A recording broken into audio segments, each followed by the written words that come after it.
Hey everybody, I hope you are having a great day so far. This is probably the last time you're gonna see me sitting in my minivan this summer. We are almost finished with preschool, so throughout the summer you are probably gonna see me a little more often in my backyard and perhaps in the presence of my children, so that will be interesting and fun and exciting. So today we are going to just enjoy the solitude and the quiet for a minute and just take it all in. So today I want to talk about prayer. Prayer is talking to God. Simple enough, right? Wrong. I think we all have this idea that we're supposed to just know how to pray, like eating and drinking, like it should come just supernatural to us. And maybe for some that is the case, but for me, it just could not be further from the truth. When Jesus and God first became intriguing to me, I found prayer to be the hardest, most awkward thing. It did not come natural. I did not know how to do it. Do I close my eyes? Do I keep them open? Do I fold my hands and get on my knees? Do I talk in my head or out loud? Either way, I kind of feel like a crazy person. Is there some formula I should be using? I didn't know. The whole thing was frustrating and confusing. And I don't think I'm alone in this. If I had to guess, many of you have felt that way before. Perhaps you're feeling that way now. So here's the thing. Prayer is how we have a relationship with God. And in any relationship, it takes time. It takes time to learn about the person and get to know them. It takes time through experience to really trust them. It takes time to open up and be vulnerable. So let's talk about human relationships for a minute. Brad and I had our first date at therapy. No, not in a counseling session, although that probably would have been a good idea. We had our first date at therapy. It was this martini bar in downtown Charlotte that no longer exists. But we were doing, the first date conversations, where we were from, a little bit about our jobs, how we ended up in Charlotte, first date stuff.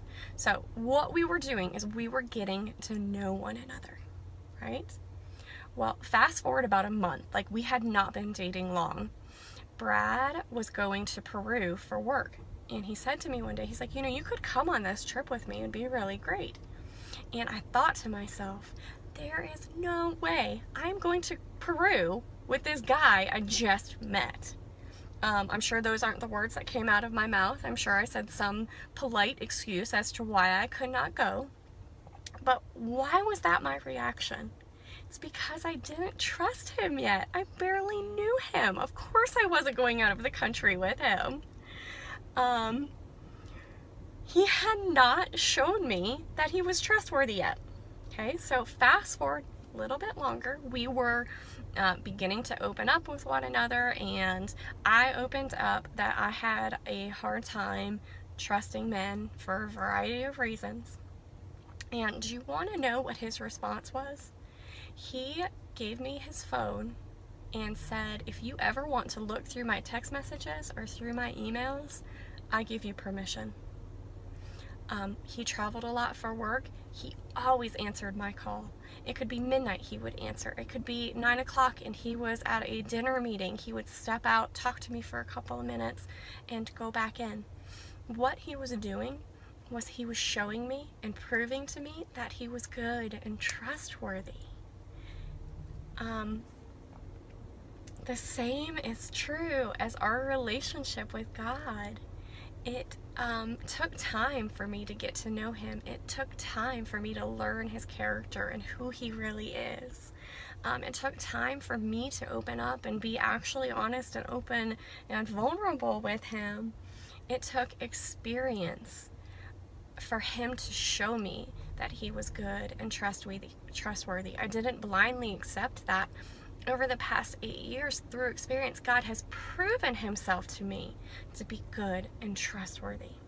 So I have 2 points for today's message that I want you to hold on to. The first is Developing a relationship with God takes time. Okay? So let's go back and talk about human relationships a little bit more. Did Brad and I get married and on our wedding day just suddenly be flooded with the knowledge of how to communicate well with one another? No, of course we didn't. There's a reason the marketplace is flooded with books and conferences and podcasts about how to have a marriage and how to communicate well.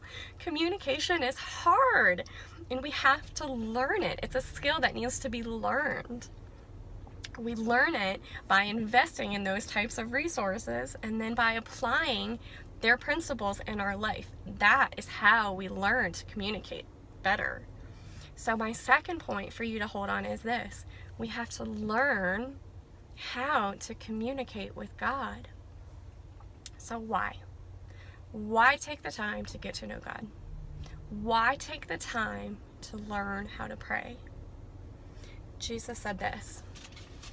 He said, "Are you tired, worn out, burnt out on religion? Come to me, get away with me, and you'll recover your life. I'll show you how to take a real rest. Walk with me and work with me. Watch how I do it. Learn the unforced rhythms of grace.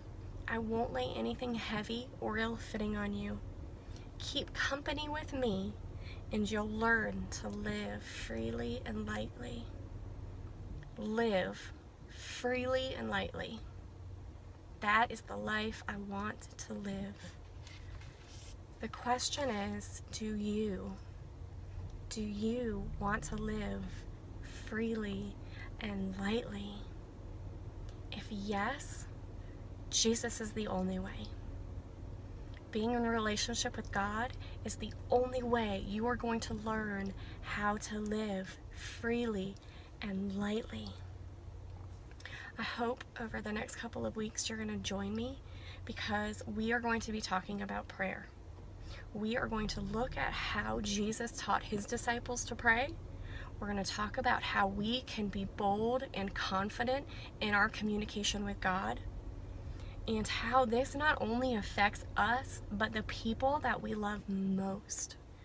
So over the next few weeks, we are going to be digging into prayer and just learning. So I really hope you will join me. I'm really excited about it. I think it's going to be great. And let's learn together. I hope you all are having a really great day. I love you. Bye.